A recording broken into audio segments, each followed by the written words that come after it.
कहानी शुरू होती है एक लड़के हिबिकी से जो अपनी जान बचाने के लिए एक जगह में भाग रहा होता है। उसके पीछे एक हॉर्न्ड रैबिट पड़ा होता है। उसे बिल्कुल समझ नहीं आता कि वो यहाँ कैसे पहुंच गया या ये उसके पीछे क्या चीज लगी हुई है। सब कुछ उसे एकदम अचानक और अजीब लगता है। वो खुद से सोचता है कि ये कैसा क्रीचर है। तभी अचानक उसे एक हल्की सी फीमेल वॉइस सुनाई देती है जो उस क्रीचर को पहचान कर बताती है कि ये लेवल 1 हॉर्न रैबिट है। हिबिकी को समझ नहीं आता कि ये आवाज क्या है, लेकिन डर के मारे वो उससे कहता है कि कहीं मत जाना। तभी वो रैबिट अचानक उस पर छलांग लगाता है, लेकिन हिबिकी किसी तरह बच जाता है और उल्टा उसी के ऊपर गिरकर उसे कुचल देता है, जिससे वो मर जाता है। उधर दूसरी तरफ जंगल के अंदर एक एल्फ गर्ल पेड़ों के बीच से गुजर रही होती है। तभी एक अननोन मेल वॉइस उसे रास्ता दिखाते हुए कहती है कि ईस्ट की तरफ बढ़ती रहो, क्योंकि वहां उसके लिए कुछ बहुत कीमती इंतजार कर रहा है। इधर हिबिकी हॉर्न रैबिट से बचकर थोड़ा राहत महसूस करता है, लेकिन अभी भी उसे नहीं पता कि वो कहाँ है या वो आवाज क्या थी। ऊपर से जब वो अपना फोन चेक करता है तो उसमें बिल्कुल भी सिग्नल नहीं होता, जिससे किसी को कॉल करने की उसकी आखिरी उम्मीद भी खत्म हो जाती है। वो खुद को समझाता है कि वो आवाज असली नहीं थी, बस उसका वहम था। उसे हल्की भूख लगती है और वो सोचता है कि हॉर्न रैबिट को खा ले, लेकिन फिर खुद ही मना कर देता है क्योंकि उसे नहीं पता कि वो खाने के लिए सेफ है या नहीं। तभी वो आवाज फिर से बोलती है और बताती है कि हॉर्न रैबिट एक्चुअली एक बढ़िया डेलिकेसी है जो स्ट्यू में बहुत टेस्टी लगता है। ये सुनकर हिबिकी सोचता है कि अभी के लिए इसे साथ ले जाना ही सही रहेगा, भले ही उसे ये आइडिया थोड़ा गंदा लगे।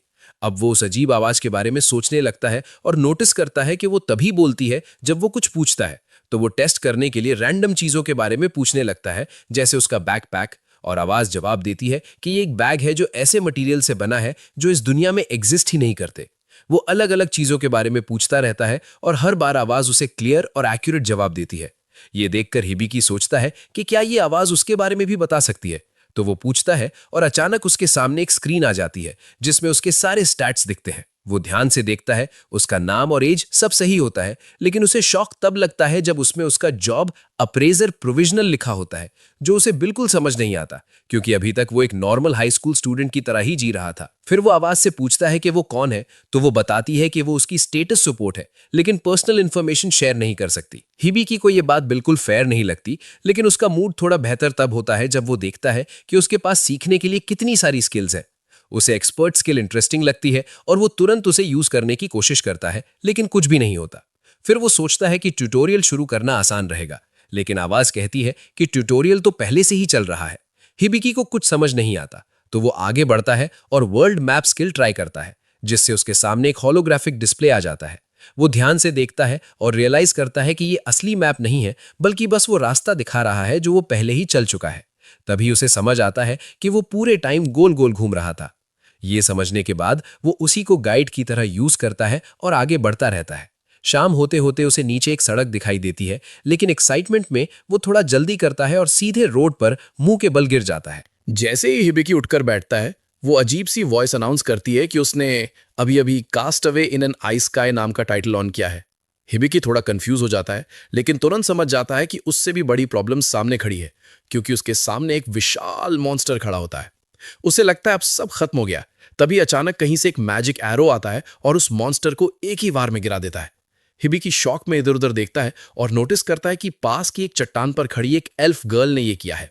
उससे बात करने से ठीक पहले वॉइस उसकी स्पीच एक्टिवेट कर देती है, ताकि वो इस दुनिया की भाषा समझ और बोल सके। हिबिकी उसे थैंक्स बोलता है और वो अपना नाम इमालिया बताती है। हिबिकी उसके कान देखकर सोचता है कि ये तो बिल्कुल एल्फ जैसी लग रही है, तो वो कैजुअली बोल देता है कि उसे उसका कॉस्प्ले बहुत पसंद आया, लेकिन इमालिया को कुछ समझ ही नहीं आता कि वो क्या बोल रहा है। फिर वो पूछती है कि वो मेज ईटर्स ग्रासलैंड में क्या कर रहा था, और हिबिकी बस इतना कहता है कि वो अचानक ही वहां आ गया, जिसे सुनकर इमिलिया हैरान रह जाती है। तभी वॉइस इमिलिया का फुल अप्रेजल करती है और हिबिकी ये जानकर दंग रह जाता है कि वो सच में एक रियल एल्फ है। और जब वो उसके स्टैट्स देखता है तो उसे और भी शौक लगता है कि उसकी उम्र एक्चुअली 56 साल है। इमिलिया उसे समझाती है कि मेज ईटर ग्रासलैंड असल में एक मॉन्स्टर है जो खुले मैदान का रूप ले लेता है। ये सीधे अटैक नहीं करता, बल्कि लोगों को भटकने देता है, और जब वो थक जाते हैं तब उन्हें खा जाता है। ये सुनकर हिबिकी को समझ आता है कि वो कितना करीब था मरने के। इमिलिया फिर उसे हक कर लेती है और कहती है कि उसने एक छोटे बच्चे के हिसाब से काफी अच्छा हैंडल किया, क्योंकि वो सोच रही थी कि हिबिकी करीब 10 साल का है। लेकिन जब हिबिकी बताता है कि वो 16 का है, तो वो तुरंत उसे छोड़ देती है और कहती है कि उसे अंदाजा नहीं था कि उसकी उम्र का कोई इतना छोटा दिख सकता है। थोड़ी देर बाद रात हो जाती है और दोनों कैंप लगाते हैं, जहां हिबिकी को पता चलता है कि इस दुनिया में 15 साल की उम्र में ही इंसान अडल्ट माना जाता है। डिनर में वो हॉर्न रैबिट खा लेते हैं और फिर हिबिकी इमीलिया से पूछता है कि वो लोग आखिर हैं कहाँ। ये सुनकर इमीलिया इतनी शॉक हो जाती है कि अपनी चाय सीधा उसके चेहरे पर उगल देती है। फिर वो माफी मांगते हुए उसका चेहरा साफ करती है और बताती है कि वो हब्रास्टिया किंगडम में है। हिबिकी कहता है कि उसे कैसे पता होगा, वो तो जापान से आया है। लेकिन इमीलिया ने कभी जापान का नाम भी नहीं सुना होता, जिससे हिबिकी को कंफर्म हो जाता है कि वो सच में किसी दूसरी दुनिया में आ गया है। इमीलिया सोचती है कि वो अपने घर से इतना दूर आकर अकेला महसूस कर रहा होगा, तो वो उसे बोलती है कि वो उसे कल सिटी ले जाएगी और हिबिकी ये सुनकर थैंकफुल हो जाता है। जब हिबिकी सो जाता है, इमीलिया उसे देखती रहती है और सोचती है कि शायद वही वो प्रेशियस चीज है जिसके बारे में स्पिरिट ने उसे बताया था। और थोड़ी देर बाद वो भी सो जाती है। हिबिकी अपने पास्ट लाइफ का सपना देखने लगता है, जहां वो अपने 3 सबसे करीबी दोस्तों अमीन, क्योयुको और टेकी के साथ एक डाइनर में बैठा होता है, जहां अमीन काम करता है। ये तीनों उसके लिए बहुत मायने रखते थे, भले वो हमेशा उसकी हाइट का मजाक उड़ाते रहते थे। फिर उसका सपना बदलता है और उसे याद आता है कि वो इस दुनिया में कैसे आया। समर ब्रेक से पहले स्कूल का आखिरी दिन था। वो क्लास में जाने ही वाला था कि अचानक एक तेज रोशनी चमकी और अगले ही पल वो यहां पहुंच गया। सपना टूटता है, वो उठता है और अपना फोन चेक करता है, ये सोचते हुए कि उसके दोस्त अभी कितने परेशान हो रहे होंगे। फिर हिबिकी आसमान की तरफ देखता है और उसे ऊपर कुछ हरे रंग की ग्लोइंग शेप्स तैरती हुई दिखाई देती हैं। वॉइस उन्हें चेक करके बताती है कि ये एक स्पेशल प्रोटेक्टिव बैरियर है जो अमीलिया ने एरिया को सेफ रखने के लिए लगाया है। ये सुनकर हिबिकी मान लेता है कि इस दुनिया में मैजिक सच में एग्जिस्ट करता है और वो वाकई किसी दूसरी दुनिया में आ चुका है। फिर वो अपनी सिचुएशन समझने के लिए वॉइस से पूछता है कि अप्रेजर प्रोविजनल होने का मतलब क्या है। वॉइस समझाती है कि ये एक जॉब है जो उसे गॉड ने असाइन की है, जिसकी रेयरिटी रैंक बी है और इसके साथ उसे अप्रेजल एबिलिटी मिलती है, जिससे वो किसी भी टारगेट के एबिलिटीज और ट्रेट्स जान सकता है। लेकिन इसमें कोई कॉम्बैट स्किल्स नहीं होती, इसलिए इसे नॉन कॉम्बैट जॉब माना जाता है। हिबिकी अभी भी ये सब समझने की कोशिश कर रहा होता है, तो वो डिसाइड करता है कि अभी सो जाना ही बेहतर है। अगली सुबह अमीलिया उठती है और सोचती है कि उसने कैसे कल हिबिकी को बचाया और उसके साथ रात बिताई। तभी थोड़ी देर बाद हिबिकी भी उठ जाता है और दोनों लोवेल नाम के पास की टाउन की तरफ निकल पड़ते हैं। जंगल से गुजरते हुए अमीलिया उसे बताती है कि वहां पहुंचने में करीब 1.5 दिन लगेंगे और रास्ते में मॉन्स्टर्स भी मिल सकते हैं, लेकिन वो उसे भरोसा दिलाती है कि वो उसे सेफ रखेगी। वो हैरान होती है कि हिबिकी मॉन्स्टर्स को सेंस कर पा रहा है और हिबिकी बताता है कि ये सब उसके वर्ल्ड मैप स्किल की वजह से है। ये सुनकर अमीलिया चौंक जाती है, क्योंकि वर्ल्ड मैप स्किल की रेयरिटी AAA है। लेकिन जब हिबिकी बताता है कि वो अप्रेजर प्रोविजनल है, तो वो ज्यादा इंप्रेस नहीं होती और उसे मजाक जैसा लेती है। हिबिकी को समझ नहीं आता कि वर्ल्ड मैप स्किल इतना खास क्यों है, क्योंकि उसके हिसाब से ये बस वही दिखाता है कि वो कहाँ जा चुका है और आसपास कोई मॉन्स्टर है या नहीं।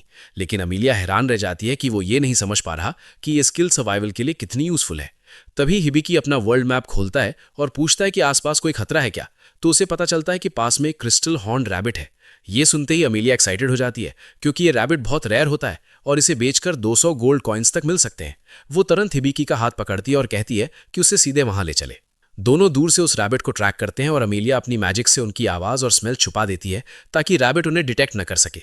हिबिकी ये देखकर काफी इंप्रेस्ड होता है और अमीलिया को अमेजिंग कहता है, लेकिन अमीलिया उल्टा उसे अमेजिंग बताती है क्योंकि उसके पास वर्ल्ड मैप स्किल है और कहती है कि कोई भी एडवेंचरर पार्टी उसे पाकर लकी महसूस करेगी, क्योंकि अप्रेजल एक नॉन कॉम्बैट जॉब है। तो अगर वो किसी पार्टी में शामिल होता तो वो पीछे रहकर सपोर्ट देता और बाकी लोग फ्रंट लाइन पर लड़ते। अमीलिया खुद हिबिकी के साथ पार्टी बनाना चाहती है, लेकिन वो डेस्परेट नहीं दिखना चाहती, इसलिए वो डिसाइड करती है कि अपने स्किल्स दिखाएगी ताकि हिबिकी खुद उसे इन्वाइट करे। वो अपना बो उठाती है और निशाना लगाने लगती है, लेकिन हिबिकी नोटिस करता है कि उसके पास एरो ही नहीं है। तब अमीलिया बताती है कि उसकी जॉब स्पिरिट आर्चर है, यानी वो हवा से एरोज बना सकती है। वो एक स्पिरिट एरो बनाकर रैबिट पर चलाती है, लेकिन रैबिट आखिरी पल में डॉज कर देता है, जिससे वो हैरान रह जाती है। अमीलिया सोचती है कि अब उसे पकड़ना मुश्किल है, क्योंकि उसके पास एस्केप स्किल है जिससे वो तेजी से अटैक्स डॉज कर सकता है। लेकिन जैसे ही हिबिकी को पता चलता है कि अटैक करते समय वो अपनी स्किल्स यूज नहीं कर सकता, उसके दिमाग में एक आइडिया आता है।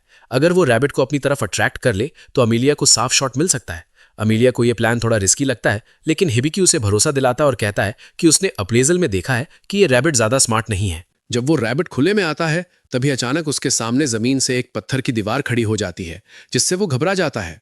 उसी वक्त उसकी नजर हिबिकी पर पड़ती है, जो एक पत्थर पर लेटा हुआ होता है, और वो बिना सोचे समझे उसी पर अटैक करने के लिए दौड़ पड़ता है। जैसे ही वो छलांग लगाता है, एमिलिया परफेक्ट टाइमिंग के साथ अपना निशाना सेट करती है और एक ही शॉट में उसे खत्म कर देती है। एमिलिया खुद हैरान रह जाती है कि यह प्लान सच में काम कर गया, क्योंकि उन्होंने चारों तरफ स्टोन वॉल्स बनाकर उसके सारे रास्ते बंद कर दिए थे और उसे सीधा हिबिकी की तरफ जाता है। लेकिन इसका यह भी मतलब था कि रैबिट ने हिबिकी को बिल्कुल हार्मलेस समझ लिया था। तभी वो इस हिबिकी को बताती है कि उसके स्किल्स लेवल अप हो गए हैं, जो सुनकर वो कंफ्यूज हो जाता है, क्योंकि फाइनल हिट तो एमिलिया ने किया था।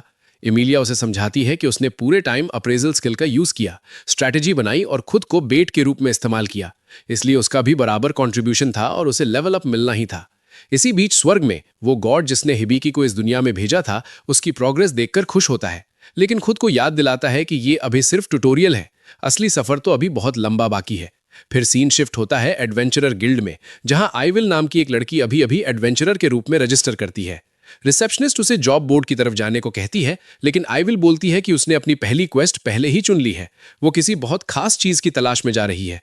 इस बीच हिबिकी और एमेलिया रॉयल टाउन पहुंचते हैं और वहां पहुंचते ही एमेलिया तुरंत हिबिकी के ऊपर एक क्लोक डाल देती है, क्योंकि उसके कपड़े इतने अलग दिख रहे होते हैं कि लोग बेवजह घूरने लगते हैं और वो अनवांटेड अटेंशन बिल्कुल नहीं चाहती। वो सोचती है कि क्रिस्टल रैबिट का हॉर्न बेचने के बाद पैसे मिल जाएंगे तो हिबिकी के लिए प्रॉपर कपड़े खरीद लेगी। एमेलिया अंदाजा लगाती है कि उन्हें करीब 200 गोल्ड कॉइन्स मिल सकते हैं, जो आर्मर और नए वेपन्स लेने के लिए भी काफी होंगे। हिबिकी को पता ही नहीं होता कि गोल्ड कॉइन की वैल्यू क्या है, तो वो अपना स्टेटस चेक करता है और उसमें दिखता है कि ये गोल्ड कॉइन लगभग 10,000 येन के बराबर है। ये सुनकर वो सच में चौंक जाता है, क्योंकि ये बहुत बड़ी रकम है। एमेलिया उसे चिंतित होकर देखती है और कहती है कि सिटी में रहते हुए उसे इतना क्लूलेस बिहेव करना बंद करना होगा, क्योंकि यहाँ ऐसे लोग हैं जो उसके जैसे लोगों का फायदा उठाने में एक सेकंड नहीं लगाएंगे। लेकिन उसकी ये बात सुनकर हिबिकी को और भी यकीन हो जाता है कि एमेलिया के शायद कोई दोस्त नहीं है। इसके बाद एमेलिया उसे एडवेंचरर गिल्ड ले जाती है और अंदर मौजूद एडवेंचरर्स उन्हें देखते ही मजाक में मान लेते हैं कि एमेलिया ने बेबी सिटिंग जॉब पकड़ ली है। एमेलिया तुरंत बोलती है कि दिखने में चाहे ऐसा लगे, लेकिन हिबिकी असल में अडल्ट है और रजिस्टर्ड भी है। उस ग्रुप का लीडर सबको कहता है कि नए आदमी को तंग करना बंद करो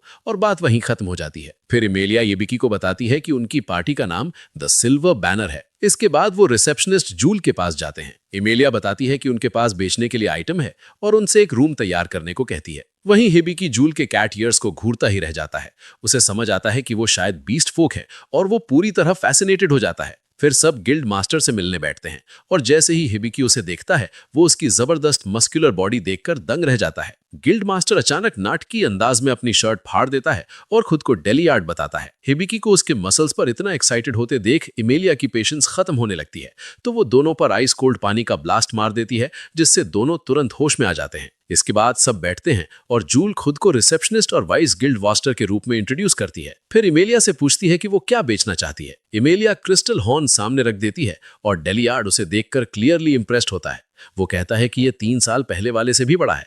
थोड़ा सोचने के बाद वो 400 गोल्ड कॉइन्स का ऑफर देता है। ये सुनकर हिबिकी खुश हो जाता है, क्योंकि ये एमेलिया के अंदाजे से 2 गुना है। लेकिन उसके पूरी तरह चौंकने के लिए एमेलिया कहती है कि वो 800 गोल्ड कॉइन से कम कुछ नहीं लेगी, क्योंकि 3 साल पहले जो हॉर्न उन्होंने बेचा था वो 200 गोल्ड कॉइन्स में गया था और ये वाला उससे 3 गुना बड़ा है। दोनों कुछ देर तक प्राइस को लेकर आगे पीछे करते रहते हैं और आखिरकार डेलियार्ड मजबूरी में 700 गोल्ड कॉइन्स पर मान जाता है, जिससे एमेलिया खुश हो जाती है। लेकिन तभी जूल का मूड अचानक बदल जाता है और वो काम रहते हुए भी डराने वाला प्रेशर डालते हुए डेलियार्ड को याद दिलाती है कि उसने जो प्राइस माना है वो गिल्ड के बजट से काफ़ी ऊपर है, इसलिए वो एक्स्ट्रा अमाउंट सीधे उसकी सैलरी से काट लेगी। ये सुनकर डेलियार्ड का चेहरा बिल्कुल उतर जाता है। बाद में हिबिकी अकेला गिल्ड में बैठा होता है, तभी उसका स्टेटस सपोर्ट बताता है कि उसकी ट्यूटोरियल स्किल लेवल अप होने की कंडीशंस पूरी हो गई हैं। हिबिकी को अभी तक समझ ही नहीं आता कि ट्यूटोरियल है क्या, तो स्टेटस सपोर्ट डेफिनेशन खोलकर बताता है कि ये स्किल उन लोगों को मिलती है जिनके सर्वाइवल चांसेस बहुत कम होते हैं और इसके जरिए उन्हें गॉड से गाइडेंस मिलती है ताकि वो इस दुनिया में सर्वाइव करने के लिए ज़रूरी नॉलेज और स्किल्स सीख सकें। ये सुनकर हिबिकी समझ जाता है कि अब तक वो जितना भी बचा है सब गॉड की वजह से है और वो मन ही मन उन्हें थैंक्स बोलता है। तभी एक आवाज़ जवाब देती है कि थैंक्स अप्रिशिएट किए गए। हिबिकी को लगता है वो इमेजिनेशन है, लेकिन गॉड सीधे उसके दिमाग में बात करते हुए बताते हैं कि वही उसे इस दुनिया में लाए थे। हिबिकी हैरान हो जाता है कि वो उनसे ऐसे डायरेक्टली कम्युनिकेट कर सकता है और गॉड बताते हैं कि ये हमेशा नहीं हो सकता, बस कभी कभी ही होता है।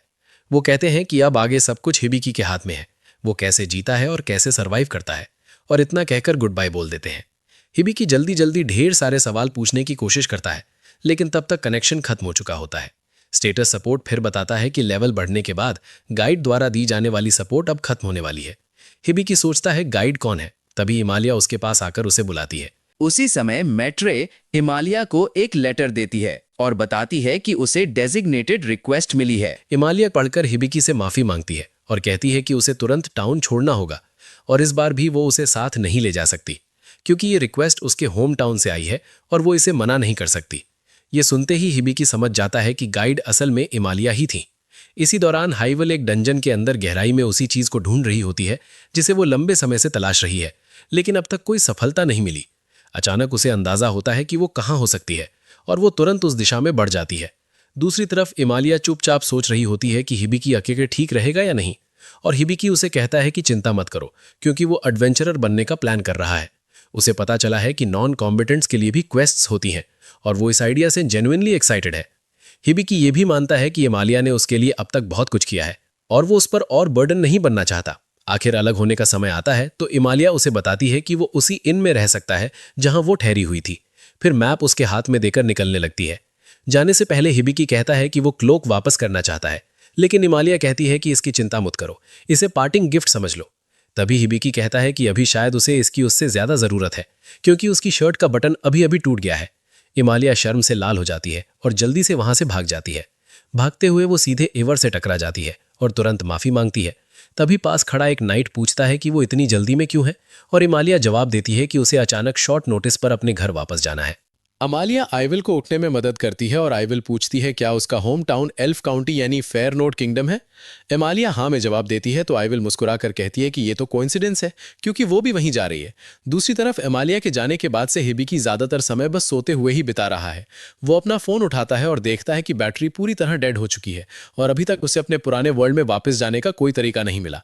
ऊपर से गॉड भी पिछली बातचीत के बाद से उससे बिल्कुल बात नहीं कर रहे, जिससे वो सच में सोचने लगता है कि उसे इस दुनिया में लाया ही क्यों गया था। तभी अचानक इन चलाने वाली तानिया उसके कमरे में आती है और कहती है कि वो उसके लिए वरीड थी क्योंकि वो आज ब्रेकफास्ट और लंच दोनों के लिए नीचे नहीं आया। हिबिकी कहता है कि वो ठीक है। ये सुनकर वो राहत की सांस लेती है और बताती है कि डिनर जल्दी तैयार होने वाला है। हिबिकी कहता है वो अभी आता है। उसके जाने के बाद हिबिकी पर प्रेशर बढ़ने लगता है क्योंकि उसके पास जो भी पैसे बचे हैं वो हॉर्न बेचने से मिले थे, यानी जल्द ही उसे कोई जॉब ढूंढनी पड़ेगी।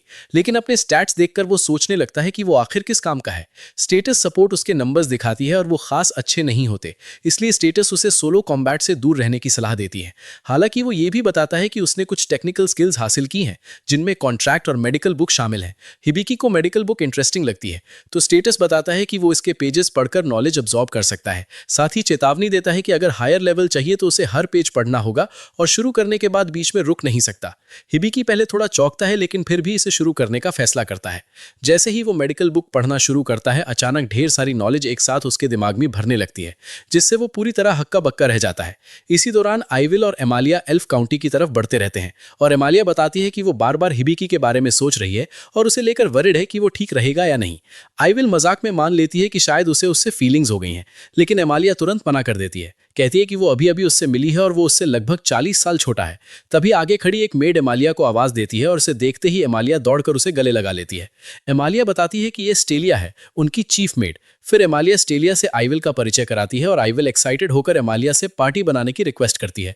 एमालिया अपनी पहली पार्टी रिक्वेस्ट सुनकर खुश हो जाती है, लेकिन स्टेलिया का चेहरा देखकर लगता है उसे ये बिल्कुल पसंद नहीं आया। कुछ दिनों बाद आखिरकार हिबिकी मेडिकल बुक की पूरी नॉलेज अब्सॉर्ब कर लेता है। वो पूरी तरह थका हुआ दिखता है, लेकिन उसे याद आता है कि उसे शॉपिंग भी करनी है, इसलिए वो आर्मर लेने के लिए आर्मरी की तरफ निकल पड़ता है। बाहर निकलकर हिबिकी एक पल रुकता है और मानता है कि मेडिकल बुक की सारी नॉलेज एब्जॉर्ब करना सच में बेहद मुश्किल था। उसे समझ आता है कि इस दुनिया में स्किल सीखना आसान नहीं है और हर स्किल को सीखने का तरीका अलग अलग होता है। वो ये भी महसूस करता है कि स्टेटस सपोर्ट के बिना वो पूरी तरह खो गया होता, इसलिए वो तय करता है कि अब वो उसे सिर्फ स्टेटस नहीं बुलाएगा और उसे सोपो नाम देता है क्योंकि ये बोलने में आसान है। जब वो काम ढूंढने गिल्ड पहुंचता है तभी एक बुरी तरह घायल एडवेंचरर को अंदर लाया जाता है और हिबिकी ध्यान से देखता है तो पहचानता है कि ये वही आदमी है जिससे वो पहले मिला था। उसका साथी घबराकर चिल्लाता है कि उसे सिल्वर रूबी वुल्फ ने बुरी तरह घायल कर दिया है और डेलियार्ड ही ब्लीडिंग रोक सकता है, लेकिन तभी वो खुद लड़खड़ाता है और दोनों जमीन पर गिर जाते हैं, जिससे घायल आदमी की टांग से खून फिर से तेजी से बहने लगता है। जूल बताती है कि डेलियार्ड अभी टाउन में नहीं है, लेकिन वो किसी और हीलिंग मैजिक का इस्तेमाल कर सकते हैं। उसके साथी कहते हैं कि उन्होंने जो कुछ कर सकते थे सब कर लिया, अब शायद कुछ काम नहीं आएगा। हिबिकी हालात देखकर समझ जाता है कि ब्लीडिंग तुरंत रोकनी होगी। उसे याद आता है कि उसने मेडिकल बुक की नॉलेज ली है, इसलिए शायद वो कुछ कर सकता है। वो आगे बढ़कर कहता है कि उसे देखने दें क्योंकि उसके पास मेडिकल स्किल है। सोपो जल्दी से जांच करती है और बताती है कि उस आदमी के पास सिर्फ 5 मिनट बचे हैं। वो डेथ पॉइजन से इन्फेक्टेड है और उसके 2 लिम्स जा चुके हैं, इसलिए इलाज के लिए हाइपर क्योर और परफेक्ट हील दोनों टेक्निक्स चाहिए। हिबिकी सोचता है ये आसान होगा, लेकिन तुरंत समस्या सामने आती है। पूरे ट्रीटमेंट के लिए 650 मैना पॉइंट्स चाहिए, जबकि उसके पास सिर्फ 56 है। उसे समझ आता है कि नॉलेज होने का कोई मतलब नहीं अगर उसके पास माना ही नहीं है। तो वो सोचने लगता है क्या करे। तभी सोपो सुझाव देती है कि वो कॉन्ट्रैक्ट स्किल का इस्तेमाल करे, जिससे आसपास के लोग एग्रीमेंट करके अपना माना हिबिकी को ट्रांसफर कर सकते हैं। आसपास मौजूद सभी लोग बिना झिझक कॉन्ट्रैक्ट मान लेते हैं और अपना माना उसे देने लगते हैं। माना मिलने के बाद हिबिकी पहले हाइपर क्योर इस्तेमाल करता है, जिससे पॉइजन पूरी तरह शरीर से निकल जाता है। फिर परफेक्ट हील करता है और चमकदार नीली रोशनी की बीम निकलती है। कुछ ही पलों बाद एडवेंचरर जमीन पर लेटा होता है और उसके दोनों लिम्स पूरी तरह रिस्टोर हो चुके होते हैं। हिबिकी राहत की सांस लेता है कि वो सफल हो गया, लेकिन तुरंत बात खुद गिर पड़ता है। बेहोशी में उसे अपनी पुरानी दोस्त अमाने दिखाई देती है, जो उसे कह रही होती है कि बिना सोचे समझे दूसरों के लिए अपनी जान जोखिम में डालना बेवकूफ़ी है, खासकर तब जब कोई साफ गोल या रिवॉर्ड भी नहीं है। वो उसे समझाती है कि हर बार कोई उसे बचाने के लिए आसपास होगा इसकी कोई गारंटी नहीं है, इसलिए उसे अब ज्यादा सावधान रहना होगा। तभी हिबिकी झटके से होश में आता है और सोपो बताती है कि उसके स्किल्स और लेवल्स काफी बढ़ गए हैं। जूल उसके पास आती है और उसे पहले वाले आदमी को बचाने के लिए धन्यवाद देती है और बताती है कि वो असल में उसका छोटा भाई जेड है। हिबिकी हैरान हो जाता है क्योंकि जेड ह्यूमन है और वो नहीं, तो जूल समझाती है कि उनकी मदर्स अलग अलग हैं। ये बात छोड़कर हिबिकी कहता है कि उसे थैंक्स मत दो, क्योंकि वो सिर्फ इसलिए सफल हुआ क्योंकि आसपास के लोगों ने अपना माना उसे दिया था। जूल मानती है कि ये सही है, लेकिन ये भी कहती है कि अगर हिबिकी वहां नहीं होता तो जेड मर जाता, इसलिए वो दिल से उससे ग्रैटिट्यूड एक्सेप्ट करने को कहती है। इसके बाद जूल बताती है कि उसने इस पूरे इंसिडेंट पर गैग ऑर्डर लगा दिया है, क्योंकि हिबिकी का हाइपर क्योर और परफेक्ट हील दोनों इस्तेमाल कर पाना पूरी तरह अनहर्ड है, और अगर ये बात फैल गई तो कोई ना कोई उसे प्रॉफिट के लिए एक्सप्लॉइट करने की कोशिश करेगा। इसलिए जूल सुझाव देती है कि हिबिकी किसी पार्टी में शामिल होने पर विचार करे, क्योंकि फ्रेंडली कॉम्बैटेंट्स के साथ रहना उसके लिए ज्यादा सेफ रहेगा। हिबिकी कुछ देर सोचता है, लेकिन पूरी तरह कन्विंस नहीं होता, क्योंकि उसे नहीं पता वो इस सिटी में कितने समय तक रहेगा और वो किसी और पर ये बर्डन नहीं डालना चाहता। वो मानता है कि भरोसा करने के लिए लोग होना अच्छा होगा, लेकिन उसे डाउट है कि ये काम करेगा क्योंकि वो नॉन कम्बैटेंट है। तब जूल उसे दूसरा ऑप्शन बताती है कि वो सिंपली एक बॉडीगार्ड हायर कर सकता है। सीन बदलता है और एक सेल के अंदर एक वुल्फ मैन एक छोटी लड़की के पास बैठा होता है और वो ऐलान करता है कि जो भी उस पर हाथ डालने की कोशिश करेगा वो उसे चीर के रख देगा। अगले दिन हिबिकी बॉडीगार्ड हायर करने के लिए डेब्बी कंपनी पहुंचता है, जहां उसकी मुलाकात ओनर अजाराथन डेब्बी से होती है। लेकिन जैसे ही डेब्बी को हिबिकी की प्रॉपर झलक मिलती है, वो तुरंत उस पर फिदा होने लगता है, क्योंकि उसे उसके अंदर से पैसों की खुशबू आ रही होती है। दरअसल उसके पास एक स्पेशल स्किल है, जिससे वो उन लोगों से प्लेजेंट सेंट महसूस कर सकता है जो या तो ऑलरेडी वेल्दी हैं या जल्द ही अमीर बनने वाले हैं। फिर हिबिकी को कई मसल हेड बॉडीगार्ड्स दिखाए जाते हैं, लेकिन वो एक एक करके सबको रिजेक्ट कर देता है, स्ट्रेंथ की कमी की वजह से नहीं, बल्कि इसलिए क्योंकि किसी के पास इनफ एमपी ही नहीं है। असल में हिबिकी मेडिकल बुक की हाइपर क्योर और परफेक्ट हील स्किल्स यूज करना चाहता है और उसके लिए हाई मना वाला बॉडीगार्ड चाहिए। डेब्बी कहता है कि और भी ऑप्शंस अवेलेबल हैं। तभी हिबिकी को गॉड से एडवाइस मिलती है कि वो खुद जाकर ढूंढे, और जब डेब्बी उसे अगले कैंडिडेट्स की तरफ ले जा रहा होता है, तभी हिबिकी साइड में एक डार्क कॉरिडोर नोटिस करता है। डेब्बी बताता है कि उधर कुछ ऑप्शंस तो हैं, लेकिन वो रेगुलर वर्क या कॉम्बैट के लिए सूटेड नहीं है। वो अपने होम वापस नहीं जा पाए, इसलिए उसने उन्हें बस रहने दिया है। हिबिकी को लगता है शायद वो भी उसकी तरह सिचुएशन में हो, तो वो डेब्बी से उधर ले जाने को कहता है। अंदर पहुंचकर हिबिकी देखता है कि एक वुल्फ बीस्टमैन एक छोटी लड़की की गार्ड कर रहा है। वो पूछता है इन्हें बंद क्यों किया गया है। तब डेब्बी बताता है कि बीस्टमैन उस लड़की को बचाने के लिए रैम्पेज पर चला गया था। लड़की में मैजिकल एबिलिटीज हैं, लेकिन वो उन्हें कंट्रोल नहीं कर पाती, इसलिए उसकी पावर्स बिना वार्निंग के बर्स्ट हो जाती हैं। हिबिकी दोनों को अप्रेज करने की कोशिश करता है, लेकिन कुछ स्टैट्स हिडन मिलते हैं। तब सोपो बताती है कि उनके स्टैट्स फाल्सिफाइड हैं और उसे गॉड द्वारा दी गई एक्सपर्ट आई स्किल यूज करनी चाहिए। हिबिकी एक्सपर्ट आई से फिर अप्रेजल करता है और पता चलता है बीस्टमैन का नाम क्लॉड है और वो लेवल 55 का हीरो है। लड़की का नाम लिलियन है और उसके पास रेजिंग सेंचुअरी स्टेट्स है, जिसका मतलब उसकी सोल सीधे गॉड्स के रियल्म से कनेक्टेड है। हिबिकी सोचता है और समझता है कि दोनों के पास प्लेंटी एमपी है, लेकिन उसे डाउट होता है कि क्या वो एक हीरो और सेज को साथ ले जा सकता है। तभी गॉड उसे बोलता है कि जो करना है करो। इसके बाद सोपो उसे रिलीफ मेजर नाम की टेक्निकल स्किल यूज करने को कहती है। रीजन ठीक से नहीं बताती, लेकिन हिबिकी सोचता है शायद ये क्लॉड पर लगे कर्ज को हटाने के लिए है। आखिर हिबिकी डिसाइड करता है कि वो दोनों को परचेज करेगा, और ये सुनते ही डेब्बी खुशी से चिल्ला उठता है, क्योंकि हिबिकी से आने वाली फॉर्च्यून की खुशबू अब पहले से कई गुना ज्यादा स्ट्रांग हो चुकी होती है। उसके बाद हिबिकी क्लॉड और लिलियन को लेकर एक ओपन फील्ड में जाता है और क्लॉड तुरंत सोचने लगता है कि आखिर वो दोनों के साथ क्या करने वाला है, लेकिन हिबिकी उसे कैल्म रहने को कहता है और बताता है कि वो एक्चुअली उसे हील करने आया है। ये सुनकर क्लॉड पूरी तरह स्टन रह जाता है। हिबिकी लिलियन से कहता है कि इस प्रोसेस के लिए उसे उसकी मदद चाहिए। क्लॉड को शक होता है कि कहीं ये कोई ट्रैप तो नहीं, लेकिन लिलियन उसे चुप कराते हुए कहती है कि पूरी जिंदगी वही उसे प्रोटेक्ट करता आया है, इसलिए इस बार वो उसे बचाना चाहती है। हिबिकी लिलियन को समझाता है कि परफेक्ट हील एक्टिवेट करने के लिए उसे उसकी एमपी का बड़ा हिस्सा चाहिए और पहले कॉन्ट्रैक्ट भी करना होगा। लिलियन बिना हेजिटेशन के एग्री कर जाती है और तुरंत अपनी एमपी ट्रांसफर कर देती है, जिससे Hibiki perfect heal technique activate कर देता है। अगले ही पल क्लॉड के मिसिंग लिम्स पूरी तरह रिस्टोर हो जाते हैं और उसके सारे घाव ऐसे गायब हो जाते हैं जैसे कभी थे ही नहीं। ये देखकर लिलियन खुशी से दौड़कर क्लॉड को टाइट हग कर लेती है और क्लॉड हिबिकी को दिल से थैंक्स करता है, कहते हुए कि कुछ देर पहले तक वो कितना भारी और दबा हुआ महसूस कर रहा था। हिबिकी बताता है कि ये सब उस कर्ज की वजह से था और क्लॉड ये सुनकर हैरान रह जाता है, क्योंकि उसके कर्ज की जानकारी तो अप्रेजर स्किल वाले भी नहीं देख सकते। हिबिकी उसे बताता है कि वो हीरो है और लिलियन फ्यूचर में सेज बनेगी, जिससे क्लॉड पूरी तरह बैफल्ड हो जाता है कि हिबिकी को ये सब कैसे पता है। तब हिबिकी बताता है कि गॉड ने उसे एक्सपर्ट आई स्किल दी है।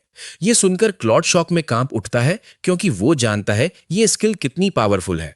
फिर हिबिकी क्लॉड पर लगे कर्ज को हटाने के लिए रिलीफ मेजर एक्टिवेट करता है, लेकिन अचानक क्लॉड हेवी चेंस में जकड़ जाता है और ऊपर से एक जायंट सिजर्स नीचे गिरती है। पहले तो लगता है जैसे क्लॉड को स्टैब कर दिया गया हो, जिससे हिबिकी और लिलियन दोनों डर जाते हैं, लेकिन असल में सिजर्स उन चेंस में से एक को काट देती है जो उसे दबाए हुए थी। क्लॉड खुद को चेक करता है और समझता है कि उसकी पूरी स्ट्रेंथ अभी वापस नहीं आई, लेकिन उसका अच्छा हिस्सा लौटना शुरू हो गया है। वो रिस्पेक्टफुली हिबिकी के सामने सिर झुकाकर पहले के रूड बिहेवियर के लिए अप्लोज करता है और फिर कहता है कि वो उसके साथ सेरेमनी ऑफ एलिजियंस परफॉर्म करना चाहता है। हिबिकी को बिल्कुल समझ नहीं आता कि ये सेरेमनी ऑफ एलिजियंस क्या है। तब क्लॉड उसे समझाता है कि ये एक सेक्रेड रिचुअल है, जिसमें वो अपनी सोल पूरी तरह हिबिकी को डेडिकेट करता है और कसम खाता है कि चाहे कुछ भी हो वो हमेशा उसके साथ रहेगा। तभी सोप्पो बोलती है कि हिबिकी को सेरेमनी के लिए कॉन्ट्रैक्ट स्किल यूज करनी चाहिए, क्योंकि कॉन्ट्रैक्ट्स दोनों पार्टीज को अपने प्रोमिसेज निभाने के लिए बाइंड कर देते हैं। यानी अगर हिबिकी और क्लॉड कॉन्ट्रैक्ट करते हैं तो दोनों को अपनी बात पूरी करनी होगी। हिबिकी थोड़ा सोचता है और मान जाता है। फिर कॉन्ट्रैक्ट प्रोसेस शुरू होता है। क्लॉड अपनी फुल एलिजियंस प्लेज करता है, हिबिकी उसे एक्सेप्ट करता है और कॉन्ट्रैक्ट कंप्लीट हो जाता है। उसी समय दोनों की रिस्ट पर एक मार्क उभर आता है जो crest of the light spirits निकलता है, जो उनकी लॉयल्टी और कमिटमेंट का सिंबल बन जाता है। लिलियन ये सब देखकर बहुत खुश हो जाती है। दूसरी तरफ एमेलिया, आइवर और स्टेलिया अपनी जर्नी जारी रखते हैं और कुछ देर बाद एमेलिया रेस्ट के लिए हॉट स्प्रिंग जाने का आइडिया देती है।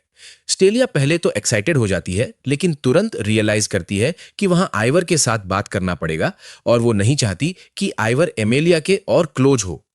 इसलिए वो एमेलिया को रोकने की कोशिश करती है, लेकिन एमेलिया मानती नहीं और हॉट स्प्रिंग जाने का फैसला करती है, जिससे स्टेलिया हार मान लेती है। इधर हिबिकी क्लॉड और लिलियन को बताता है कि परफेक्ट हील यूज करने के लिए उसे दूसरों की एमपी ड्रॉ करनी पड़ती है। दोनों सिचुएशन समझ जाते हैं और फिर तीनों मिलकर शेयरिंग कॉन्ट्रैक्ट एक्सिक्यूट करते हैं, जिससे हिबिकी की technical contract skill level up हो जाती है। क्लॉड नोटिस करता है कि हिबिकी धीरे धीरे कुछ बड़बड़ा रहा है। पूछने पर हिबिकी बताता है कि ये एक वॉइस है जो उसे गाइड करती है। ये सुनते ही क्लॉड शॉक हो जाता है, क्योंकि ये ट्यूटोरियल स्किल है जो सीधे गॉड देता है। क्लॉड समझ जाता है कि हिबिकी किसी दूसरे वर्ल्ड से आया है और हिबिकी हैरान होता है कि क्लॉड को अदर वर्ल्ड्स के बारे में पहले से पता है। हिबिकी पूछता है कि क्या उसे इससे प्रॉब्लम है, लेकिन क्लॉड कहता है कि इससे उसकी लॉयल्टी बिल्कुल नहीं बदलेगी।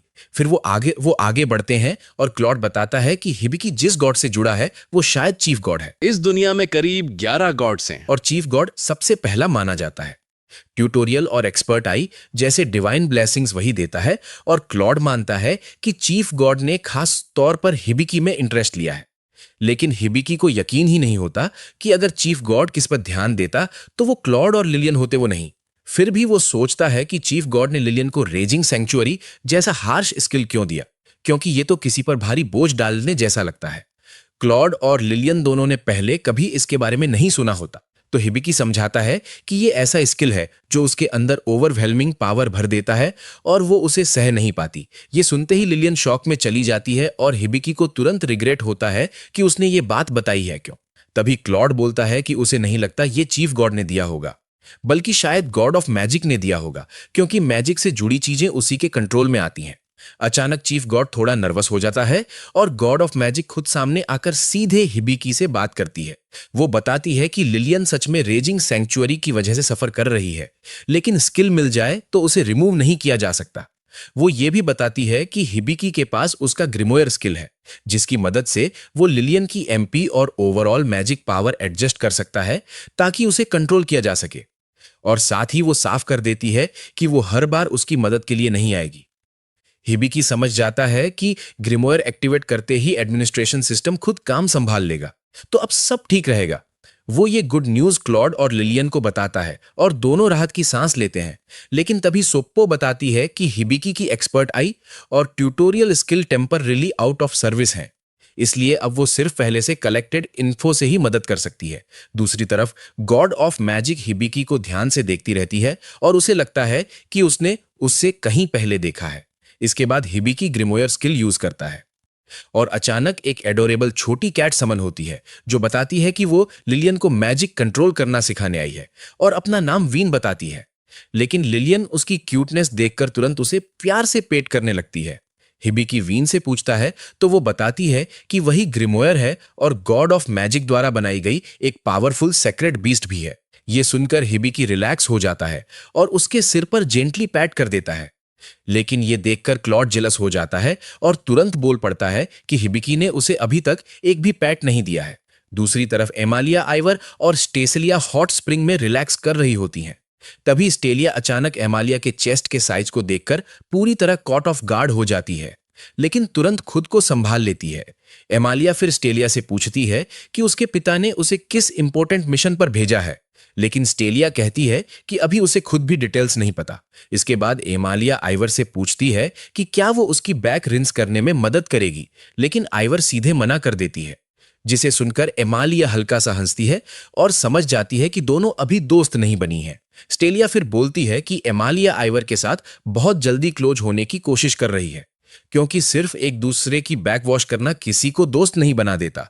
आइवर ये सब सुन लेती है और उसके चेहरे पर हल्की स्मर्क आ जाती है।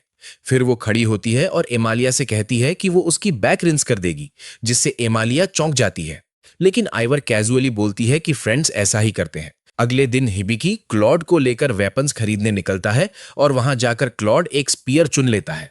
ये देखकर हिबिकी थोड़ा हैरान हो जाता है, क्योंकि उसके दिमाग में हमेशा यही था कि हीरोज तो यूजुअली स्वॉर्ड ही यूज करते हैं। लेकिन क्लॉड आराम से समझाता है कि उसके बॉडी टाइप और फाइटिंग स्टाइल के हिसाब से स्पीयर उसके लिए ज्यादा इजी है। वो अपने आर्मर के बारे में भी बताता है कि वो डायरेक्ट हिट लेने के बजाय अटैक्स को अवॉइड करने पर फोकस करता है, इसलिए बस बॉडी के इंपॉर्टेंट पार्ट सेफ हों वही काफी है। वो ये भी बोलता है कि ज्यादा हेवी आर्मर पहनने से उसे बहुत गर्मी लगती है और उसकी स्पीड कम हो जाती है, जो उसे बिल्कुल पसंद नहीं। उधर लिलियन भी अपने लिए कुछ नए कपड़े चुन लेती है। जब मर्चेंट उन्हें टोटल प्राइस 25 गोल्ड कॉइन्स बताता है तो हिबिकी और लिलियन दोनों शॉक हो जाते हैं, क्योंकि उनके लिए ये बहुत बड़ा अमाउंट है। लेकिन क्लॉड के लिए ये बस छोटी सी बात होती है। वो बिना सोचे पैसे दे देता है। ये देखकर लिलियन को थोड़ा गिल्ट फील होने लगता है कि उसने इतने महंगे कपड़े क्यों लिए। हिबिकी ये नोटिस कर लेता है और उसे समझाता है कि टेंशन लेने की जरूरत नहीं है, क्योंकि उसकी सेफ्टी पैसे से कहीं ज्यादा इंपॉर्टेंट है। इसके बाद हिबिकी लिलियन से कहता है कि वो अपने लिए एक स्टाफ भी चुन ले। उसे पता है कि उसके पास पैसे कम हो रहे हैं, फिर भी वो उसे एनकरेज करता है, क्योंकि उसे रियलाइज होता है कि लिलियन की स्माइल देखना ही उसके लिए से सब कुछ वर्थ बना देता है। तभी वीन को लगता है कि उसे इग्नोर किया जा रहा है, तो वो हिबिकी से अपने लिए भी कुछ लेने को बोलती है। हिबिकी मान जाता है और उसके लिए एक क्यूट सा कॉलर खरीद देता है, भले ही इससे वो और ज्यादा डेट में चला जाता है। शॉपिंग खत्म करने के बाद सब लोग एक खुले मैदान में जाते हैं। वहां वीन कहती है कि वो उन्हें मैजिक की बेसिक ट्रेनिंग देगी। उसका मानना है कि क्लॉड तो ऑलरेडी हीरो है, इसलिए उसे कोई प्रॉब्लम नहीं होगी। लेकिन हिबिकी और लिलियन में वो बेसिक क्वालिटीज नहीं है जो हीरोज में होती हैं, इसलिए वो हिबिकी से कहती है कि वो अपने ग्रिमोयर पर डिपेंड करे। हिबिकी को समझ नहीं आता कि ग्रिमोयर क्या होता है, तो वो पूछता है, तभी सापो समझाता है कि ग्रिमोयर एक स्पेशल टेक्निकल स्किल होती है जिसकी रैरिटी रैंक ए होती है और ये यूजर को उस दुनिया के मैजिक सिस्टम से जुड़ी अलग अलग नॉलेज और एबिलिटीज देती है। ये सुनकर हिबिकी इंस्टेंटली एक्साइटेड हो जाता है और सोचने लगता है कि शायद अब वो फाइनली मैजिक यूज कर पाएगा। लेकिन वीन तुरंत उसका एक्साइटमेंट ठंडा कर देती है और कहती है कि वो बस सिंपल हाउस होल्ड मैजिक ही यूज कर पाएगा। फिर भी ट्रेनिंग शुरू होती है और वीन सजेस्ट करती है कि पहले लिलियन को अपनी मैजिक कंट्रोल करना सिखाया जाए। वो हिबिकी को समझाती है कि इसके लिए उसे लिलियन की मैजिक आउटपुट का रिस्पॉन्सिबल पर्सन रजिस्टर होना पड़ेगा। हिबिकी पूछता है कि ये कैसे होगा, तो वीन बिना कुछ बोले उसका हाथ काट लेती है और कहती है कि बस इतना काफी है। इसके बाद वो लिलियन के पास जाकर पूरा प्लान डिटेल में समझाती है। वो कहती है कि पहले लिलियन की मैजिक पावर को 10% तक रिड्यूस किया जाएगा, फिर धीरे धीरे उसे बढ़ाया जाएगा ताकि वो बैलेंस खोए बिना अपनी पावर कंट्रोल करना सीख सके। इसके बाद वीन हिबिकी की तरफ मुड़कर कहती है कि उसे मैजिक सर्कुलेशन सीखनी होगी। वो समझाती है कि सही तरीके से मैजिक यूज करने के लिए इंसान को अपनी मैजिक पावर के फ्लो को परफेक्टली कंट्रोल करना आना चाहिए। वो एक एक्सरसाइज इंट्रोड्यूस करती है जिसे मैजिक पावर सर्कुलेशन कहते हैं। इसमें दो लोग हाथ पकड़कर अपनी मैजिक एसेंस एक दूसरे में पास करते हैं और गोल होता है उस फ्लो को स्टेबल रखना बिना कंट्रोल खोए। ये सब सुनने के बाद भी हिबिकी को कुछ समझ नहीं आता। ये देखकर वीन क्लियरली इरिटेट हो जाती है और कहती है कि अब वो सीधे प्रैक्टिस से ही सीखेगा। वो क्लॉड से कहती है कि वो थोड़ा सा मैजिक हिबिकी में पास करे ताकि वो खुद एक्सपीरियंस कर सके। साथ ही वो क्लॉड को वार्निंग देती है कि सावधान रहे, क्योंकि हिबिकी की मैजिक रेजिस्टेंस वीक है और वो आसानी से ओवरवेल्म हो सकता है। क्लॉड सिर हिलाकर एग्री करता है और धीरे धीरे अपना मैजिक हिबिकी में ट्रांसफर करना शुरू कर देता है। जैसे ही मैजिक फ्लो शुरू होता है, तुरंत ही सेंसेशन बहुत इंटेंस हो जाता है। कुछ ही सेकंड में हिबिकी खुद को एक अजीब खाली जगह में पाता है। वो खाली स्पेस धीरे धीरे बदलकर एक जंगल बन जाता है। ऊपर चमकता हुआ तारों भरा आसमान। हिबिकी चारों तरफ देखता है, फिर पास के पानी की तरफ मुड़ता है। वहां उसे एक एल्फ लड़की दिखाई देती है। वो उसकी तरफ देखती है और उसे क्लॉड कहकर बुलाती है। उसी पल हिबिकी को समझ आता है कि वो समहाउ क्लॉड की आइडेंटिटी और अपीयरेंस ले चुका है। वो खुद कैल्म रखने की कोशिश करता है, नॉर्मल बिहेव करता है और जाकर उसके पास बैठ जाता है। जैसे ही वो बैठता है, उसे क्लॉड की मेमोरीज एक्सेस होने लगती हैं। उन यादों से उसे पता चलता है कि उस लड़की का नाम अनास्तासिया है। क्लॉड उसे बचपन से जानता था और दोनों ने अपना ज्यादातर समय साथ में बिताया था। उनका बॉन्ड बहुत स्ट्रांग था और क्लॉड को लगता था कि यह सब हमेशा ऐसे ही रहेगा। लेकिन अचानक मेमोरी बदल जाती है। एक वॉर शुरू हो जाती है और बहुत सारे लोग मारे जाते हैं। उन्हीं में अनास्तासिया भी होती है। ये मोमेंट क्लॉड के लिए कितना पेनफुल और ट्रॉमेटिक था, ये साफ दिखता है। अचानक हिबिकी झटके से वापस रियल वर्ल्ड में आ जाता है। शुरुआत में उसे लगता है कि वो अभी भी क्लॉड है। क्लॉड तुरंत उससे बात करता है और उसे रियलिटी में वापस लाने की कोशिश करता है। उसे याद दिलाता है कि वो असल में कौन है। थोड़ी देर बाद हिबिकी धीरे धीरे अपने होश में आता है और नॉर्मल हो जाता है। फिर वो खुद से सवाल करता है कि आखिर उसने खुद को क्लॉड क्यों समझ लिया था। तभी वीन समझाती है कि ऐसा इसलिए क्योंकि मैजिक फ्लो के दौरान वो क्लॉड की कॉन्शनेस में बहुत गहराई तक चला गया था। क्लॉड तुरंत हिबिकी से माफी मांगता है कि उसने अपने मैजिक को ज्यादा पास कर दिया, लेकिन वीन तुरंत उसे डांट देती है। उसे याद दिलाती है कि उसने साफ कहा था सिर्फ थोड़ा सा मैजिक यूज करने के लिए और केयरफुल रहने को। उस शाम हिबिकी अपने कमरे का फर्श पोंछ रहा होता है, जो कि उसके हाउस होल्ड मैजिक ट्रेनिंग का हिस्सा है। हाउस होल्ड मैजिक वो मैजिक होती है जो रोजमर्रा के कामों में मदद करती है, लेकिन इसे सीखने के लिए स्पिरिट की मदद चाहिए होती है। जब कोई इंसान नॉर्मल काम करते है, मैजिकल एनर्जी रिलीज करता है, तो धीरे धीरे स्पिरिट्स उस एनर्जी की तरफ अट्रैक्ट होने लगते हैं। जब वो सेटिस्फाई हो जाते हैं, तब वो रिस्पॉन्ड करते हैं और उस इंसान को हाउस होल्ड मैजिक सही तरीके से यूज करना सिखाते हैं। हिबिकी काफी समय से ये सब कर रहा है, लेकिन अभी तक उसे कोई रिस्पॉन्स नहीं मिला।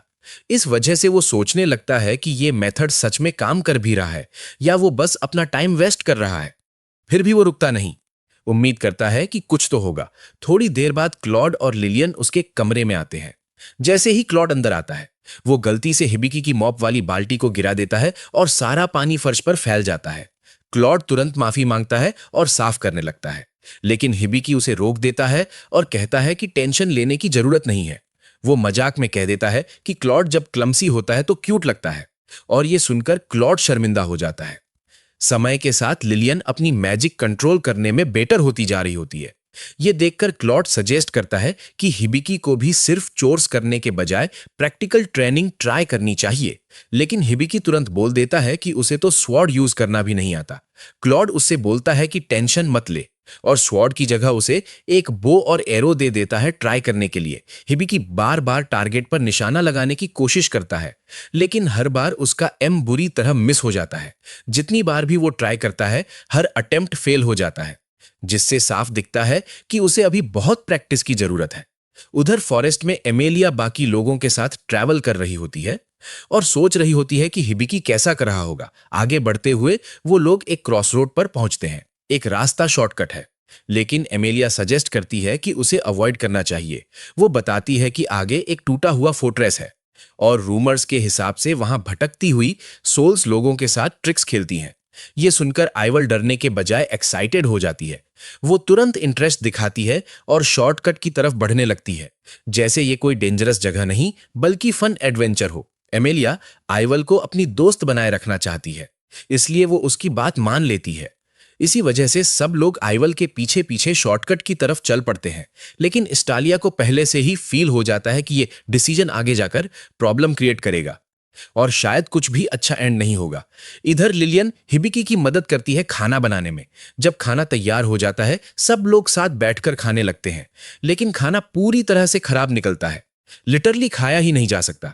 ऐसा इसलिए होता है क्योंकि क्लॉड केयरलेस हो गया था और उसने मशरूम्स और बाकी इंग्रेडिएंट्स को ठीक से क्लीन नहीं किया था। इससे सबको समझ आ जाता है कि क्लॉड कॉम्बैट के बाहर ज्यादा यूजफुल नहीं है। क्लॉड तुरंत खुद को डिफेंड करता है और कहता है बाकी चीजों में उसकी स्किल कम होने की वजह उस पर लगी कर्ज है। ये सुनकर हिबिकी क्यूरियस हो जाता है और पूछता है कि क्या उसे पता है किसने उसे कर्ज किया। क्लॉड जवाब देता है कि उसे नहीं पता कि इसके पीछे कौन है। जब हिबिकी नदी के पास बर्तन धो रहा होता है, तभी सापो उसे बताती है कि उसने एक नई स्किल अनलॉक की है जिसका नाम बबल वॉश है, जो हाउस होल्ड मैजिक का हिस्सा है। फिर सापो उसे अपना वर्ल्ड मैप चेक करने को कहती है। जैसे ही हिबिकी मैप देखता है, उसे पता चलता है कि एक तेज रफ्तार बोर टाइप मॉन्स्टर सीधा उनकी तरफ आ रहा है। मॉन्स्टर पास आते ही क्लॉड कॉन्फिडेंटली आगे बढ़ता है। वो अपने स्पीयर और प्रिसीजन स्ट्राइक टेक्निक का यूज करता है और बहुत आसानी से उस बोर को खत्म कर देता है। उसे मारने के बाद क्लॉड बताता है कि खून की स्मेल और मॉन्स्टर्स को अट्रैक्ट कर सकती है, इसलिए बॉडी को तुरंत हैंडल करना होगा। लेकिन लिलियन इस मौके को यूज करती है अपनी वाटर मैजिक दिखाने के लिए।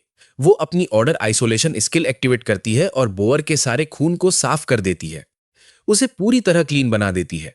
इसके बाद क्लॉड कहता है कि अब वो उन्हें सिखाएगा कि मॉन्स्टर को प्रॉपरली बुचर कैसे किया जाता है। उधर एमेलिया और बाकी लोग जब उस रूइंड फोर्ट्रेस पर पहुंचते हैं, तो आइवर अपने मैजिक मिरर से एरिया को ऑब्जर्व करती है। उसे पता चलता है कि वहां बहुत सारी रेस्टलेस सोल्स मौजूद हैं। तभी एमेलिया अचानक एक्साइटमेंट में चिल्लाती है, क्योंकि उसे लगता है कि उसे बहुत बड़ा ट्रेजर मिल गया है। लेकिन जब आइवर चेक करती है, तो उसे समझ आता है कि वो ट्रेजर असली नहीं है।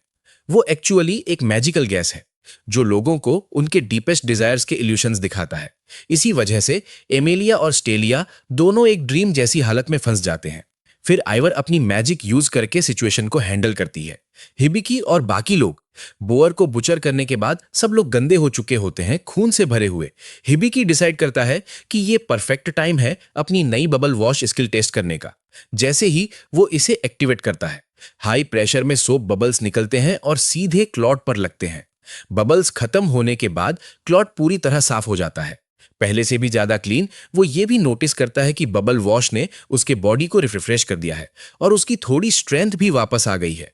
यही था एपिसोड 4। अगले पार्ट के लिए सब्सक्राइब करना मत भूलना।